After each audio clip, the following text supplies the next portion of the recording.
Welcome back to the Ephemeris podcast. I'm your host, Aphelion. Thank you for joining me again in the second episode of the second chapter of this podcast, which I talked about last episode, so go check that out. There's a couple of things that I forgot to mention about this sort of new era in the podcast. First of all, we're going to have Monday uploads from now on. I switched it from Sunday to Monday because I found the last two seasons, Sunday tended to be a bit of a struggle, and I noticed that there's some upcoming stuff where I'll have to do like things and do a bunch of stuff on Saturdays, so Sunday uploads are just not going to work out very well with my schedule in the future, and they weren't really working out very well, the last year. So Monday uploads, and then as for the thumbnail, obviously I changed the image. Because we're not going to be transitioning into new seasons as quickly as we were before, I might do a little bit of image rotation. So after like 20 episodes, maybe, new image or something like that. Or I might just start putting something different. If you guys have ideas for thumbnails for some of these episodes, like I know a possibility is like getting, astronomy picture of the day. Just send me some ideas in the comments below if you have any ideas for thumbnails for the new episodes. But let's get into today's episode. So today's episode, we've got 3 more stories to cover from somewhat recent times. The first one that we're going to be covering is the brightest gamma ray burst ever recorded, a major star factory near the center of the Milky Way, and we're going to be covering Axions. So the first story, the brightest gamma ray burst ever recorded, a nice place to start because it's a great follow-up to the last episode where we had an article about the longest gamma ray bursts. So we're going to look at the other extreme. So last episode we talked about gamma ray bursts being the most explosive events in the universe and how they occur and how long they can really get. But another part of gamma ray bursts is how bright they are. So they're electromagnetic events again. So it's possible for them to reach luminosities which compare to that of a star within our own galaxy. And so in essence, gamma ray bursts happen to be so bright on average that if one comes from outside of our galaxy, it looks like it's something within our own. So yeah, that's a little bit more detail about how gamma ray bursts are bright. There is a sweet spot that you have to hit as a gamma ray burst because most are so sharply focused that if they're not directed towards us, then we'll miss it, and it'll be very tough to observe. There's like an afterglow that happens, but when it's like directly pointed at us, it's a lot easier to observe. So let's shift to the article with this in mind. The article first off states, astronomers recorded a gamma ray burst in October 2022, so kind of old, that was 70 times brighter than any previous record.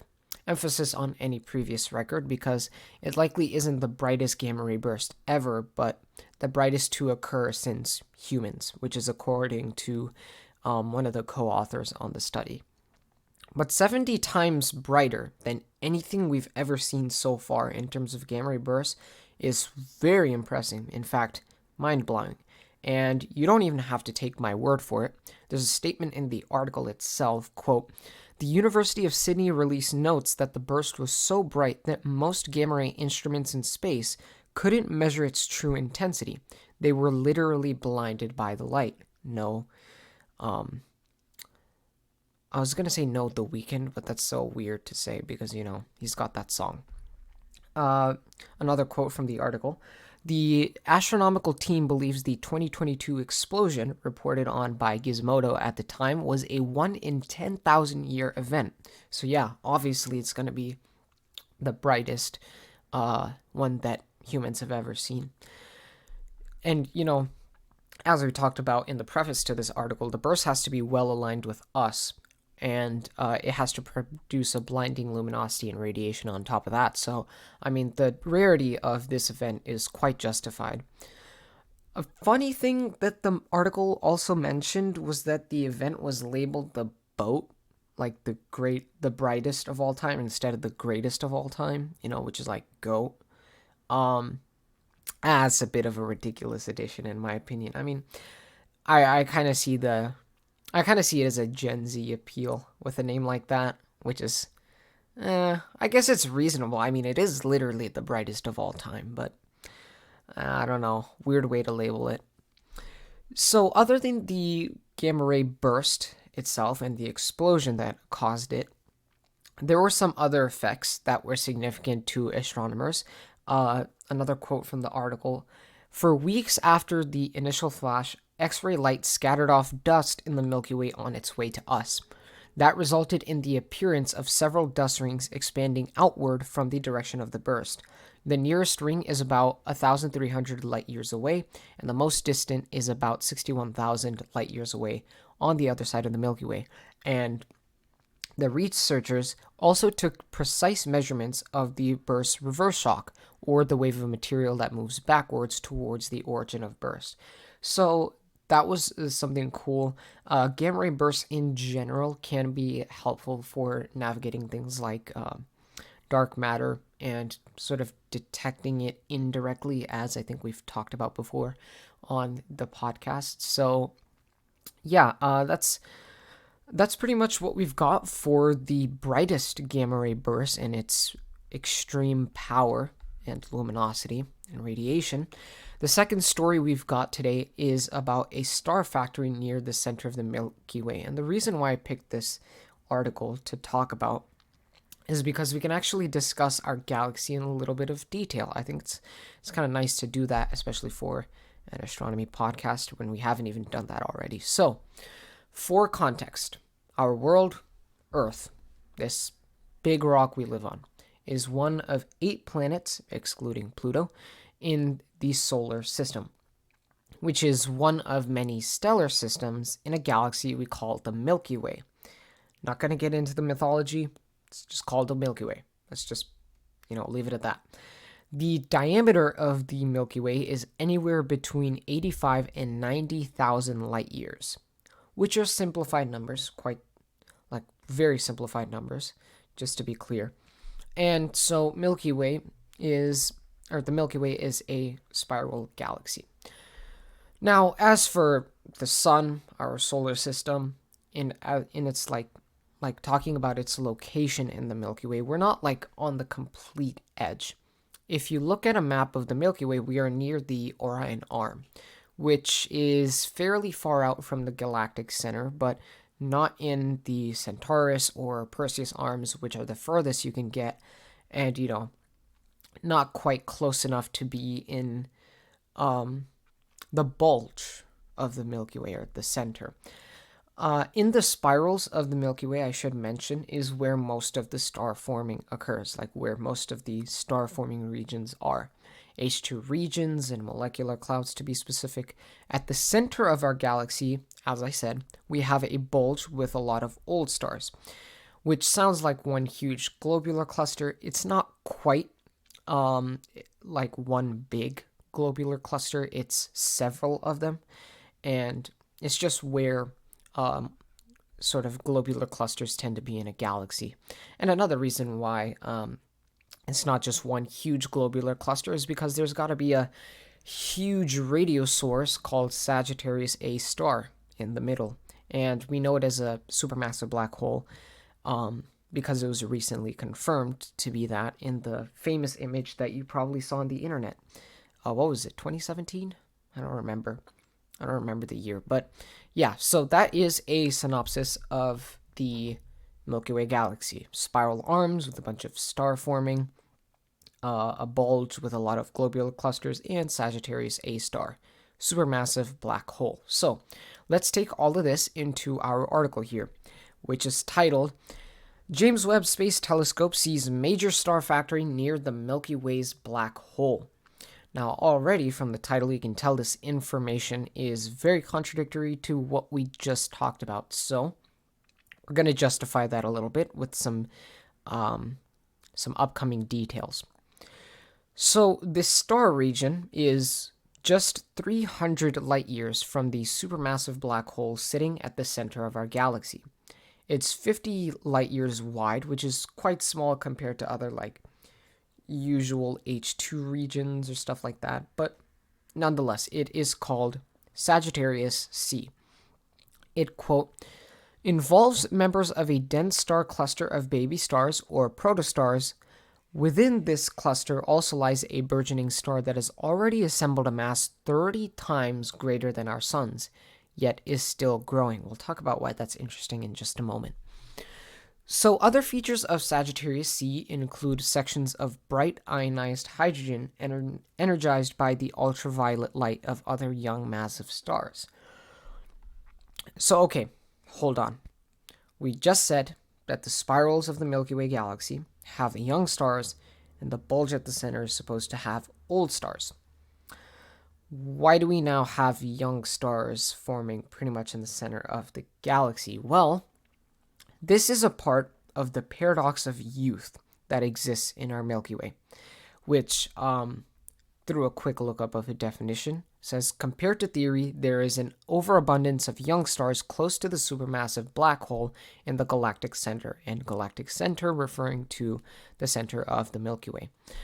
And so what's important about this article and the stuff that we're finding here is that astronomers with these findings are putting this paradox under the microscope and examining how star formation differs in the galactic center. The article itself states, quote, in particular, astronomers are probing to see whether massive stars are more likely to form in regions of star birth at the center of our galaxy than in the suburbs of the Milky Way spiral arms, unquote. So, when they were looking into this, they noticed that Sagittarius C subverts the initial mass function in astronomy, which has unclear causes, but states that star-forming regions typically produce the most amount of dwarf stars and the least amount of massive stars. So, yeah, pretty much Sagittarius C is just flipping this on its head, and astronomers understand that this is a paradox that's going on, and they're looking into it a little bit more. And, discoveries of star-forming regions like Sagittarius C are giving us a little bit more insight into that. Because, as I talked about, burgeoning star, that's like 30 solar masses and is continuing to grow.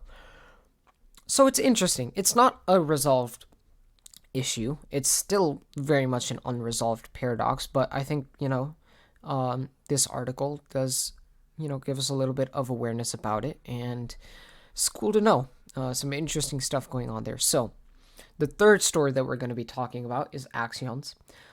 Here, we're going to get into a little bit of quantum physics and quantum theory, which I'm going to have to provide a decent base for. So, if it's not your jam, I completely understand. But it's still going to relate back to astronomy at the end because of how axions justify dark matter and dark energy, but there's going to be a lot of quantum physics in the middle. It's kind of going to be the meat and potatoes of this whole discussion. So, yeah, I'm just going to preface it with that because, maybe there are people out there that aren't a fan of quantum physics and quantum theory. I know Einstein at some point did not become a fan of quantum physics and quantum theory. So, yeah, anyways, I'm on a tangent. So, providing a decent base for quantum physics, we got to start with the definition. It is the study of the behavior of matter and energy at the molecular, atomic, nuclear, and even smaller microscopic levels. So, quantum physics explains things like the duality of light's behavior and the interactions of electrons and photons, for example. But the really important thing about quantum physics and quantum theory to us, and this article, is how it attempts to create a unified field theory and attempts to explain interactions of everything in the universe. So we've kind of accepted the standard model to be a great foundation for theories that are going to explain all of the interactions between everything in the universe. And that part of quantum physics develops three fundamental forces of nature, which are electromagnetic, and the strong and weak nuclear forces. There's a fourth one. It's known as gravity. Unfortunately, quantum physics wasn't able to describe that in its own sense. That was left up to the genius of Einstein's theories and general relativity because, gravity is a complicated issue when you're looking at the behavior of matter and energy at such a microscopic level. Defining quantum gravity, what is it? That's the huge problem for quantum physics. Another huge elephant in the room for quantum physics as a field has been explaining dark matter and dark energy, which obviously we talked about before being a somewhat recent part of astrophysics. And, kind of a spoiler, Axions are going to attempt to be that.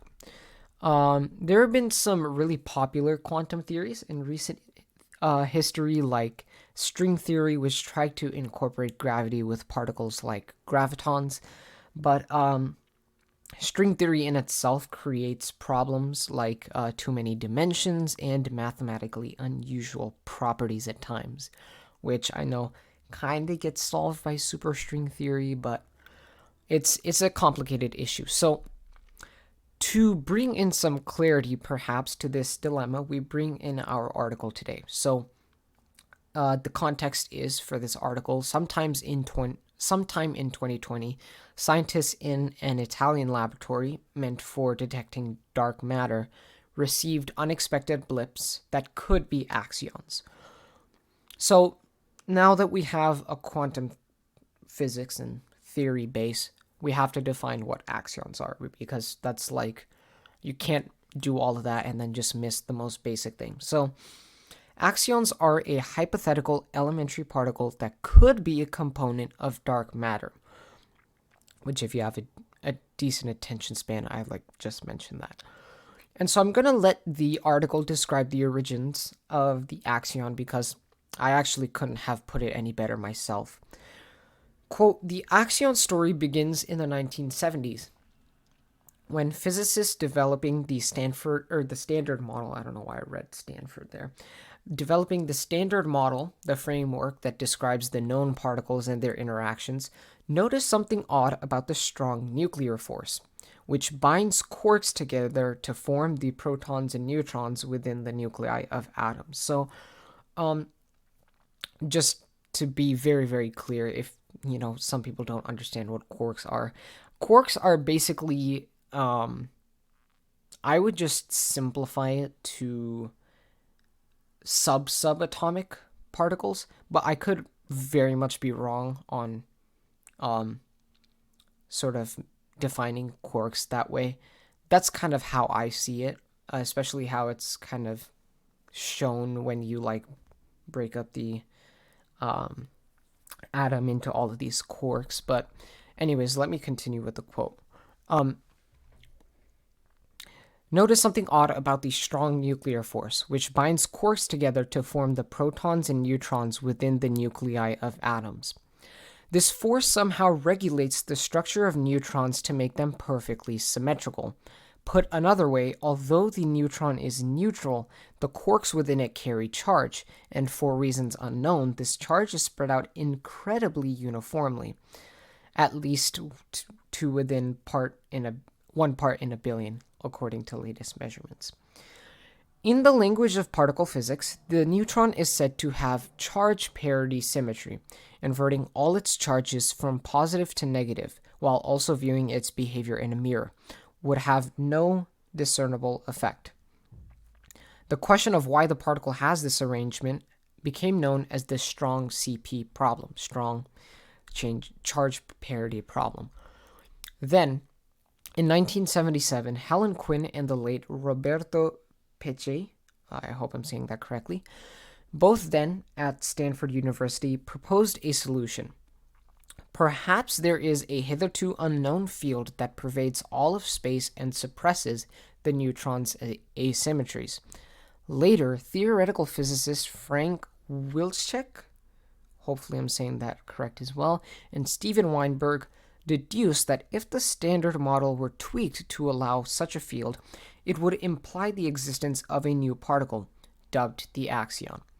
The axion would have no quantum mechanical quote-unquote spin, making it a boson. Its mass, though not zero, would be incredibly small. So I think everything up until the last sentence is a pretty good explanation for the axion. I will talk about this ending quote though. Axions not having any quantum mechanical spins, making it a boson. So in quantum physics, there are two types of particles. There are fermions and there are bosons. Fermions constitute the existence of matter and include quarks, neutrinos, etc. So pretty much all the quantum particles that are gonna, make up matter. And bosons explain the interactions and include, things like photons and gluons, right? String theory on its own accounts for bosons only using different models of strings with different modes of vibrations, hence the name. However, there is a superstring theory that adds spinors to account for fermions. This quote describes that in the superstring theory, the axion would belong to the boson category of its, particles due to the lack of spinors. So it lacks quantum mechanical spin, which makes it a boson. And then its mass would be incredibly small, although not impossible, because there are particles in string theory, like tachyons, that are mathematically very head-spinning, because, their mass is equal to I. So, yeah. So far, the discussion of axions, quantum theory, quantum physics, it's a lot, and it's very complicated, and there are reasons to be doubtful about it, right? So why should we believe in an axiom that fits into the, let's call it superstring theory, because that one is the most, promising? Why should we believe in all of this if the theory as a whole has some flaws that are yet to be resolved? And why should we have hopes that axions really do exist? Well, our article helps us with that question. And there's a nice quote that's going to give us a good answer to this question. It goes, "The axion actually makes a really good dark matter candidate," says Peter Graham of Stanford. "Beyond the expectation that the cosmos should be awash with the particles, axions would be naturally dark, meaning they would hardly interact with ordinary matter at all. The universe likes to produce axions," Graham says, "and it likes to produce them in such a way that they would act like the cold dark matter we know is out there." The article continues with some even more interesting ideas that might provide a little bit of contrast to what was just said, but nonetheless interesting ideas. Cold is an important caveat. The axions that researchers purportedly detected with the Xenon 1T experiment at Italy's Gran Sasso National Laboratory would probably have been produced inside our sun. They would be highly energetic and thus unlikely to be a dark matter component. Dark matter axions would have to be slow-moving or cold so they could clump together to gravitationally guide the evolution of galaxies, which is the main purpose of dark matter, I should add, or the really important part about them. As dark matter is believed to do. Yeah, that's what I was pretty much abbreviating, or sort of expanding on.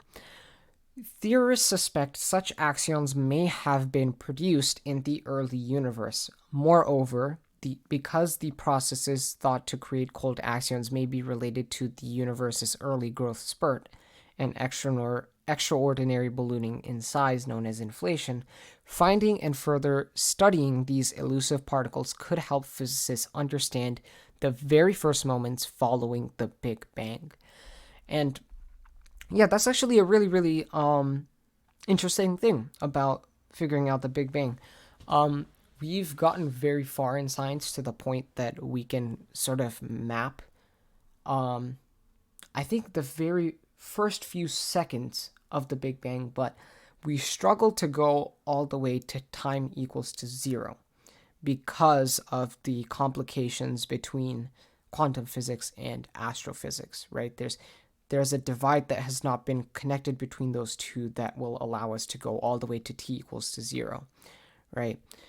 We've talked about people who haven't believed in t equals 0 for the Big Bang, but for us, when we're studying the evolution of the universe, it's important to us. So that's a problem that we're trying to tackle, and Axions could really help with that. So, and that's among many other things that Axions could make really convenient.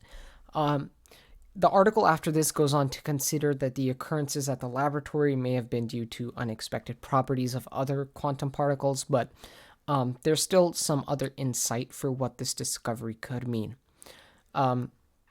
There's another quote from Graham. Although the discovery of axions would not prove that inflation happened, Graham says, it would provide a valuable glimpse into the physics of that era. For me, that's the exciting thing about axions, he adds. If axions turn out to be real, it would be a, quote, triumph of theoretical physics to have made this kind of aesthetic argument, and then nature says, yup, that's right, says Wilczek, who is based at MIT and was a co-recipient of the 2004 Nobel Prize in Physics for his theoretical work on the strong nuclear force. The existence of axions, he said, would point to new physics beyond the standard model, something he and his colleagues have been anticipating for decades. New kinds of antennas could be built to look for axions created in the early universe, Wilczek suggests. If these axions can be successfully measured, it would open up a new chapter in astronomy, he adds, because the behavior of the particles could shed light on galaxy formation and possibly other surprising things. So, yeah, I mean, there's a lot of promise to the idea of axions, and who knows, maybe it could be the next Higgs-Boson particle. We don't know for certain, because, I mean, the discovery of that was very, very huge from what I can tell, even though I barely know anything about quantum physics myself, and had to do a lot of research for this article. But I don't know, axions could be the real deal, and I think this article puts it very well, which is why I took a lot of quotes from it, because I honestly could not have put it better myself. So that is the third article, and that is our episode for today. If you guys stuck through that third article with lots of quotations and explanation, I sincerely appreciate your support. Because it's, it's not completely on topic, but it's still very, very cool. And if you enjoyed the podcast, let me know by giving me a like, leaving a comment, subscribing.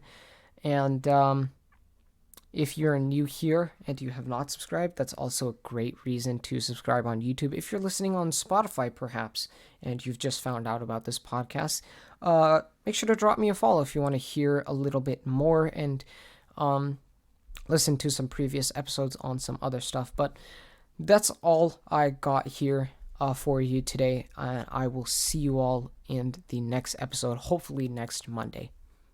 Peace.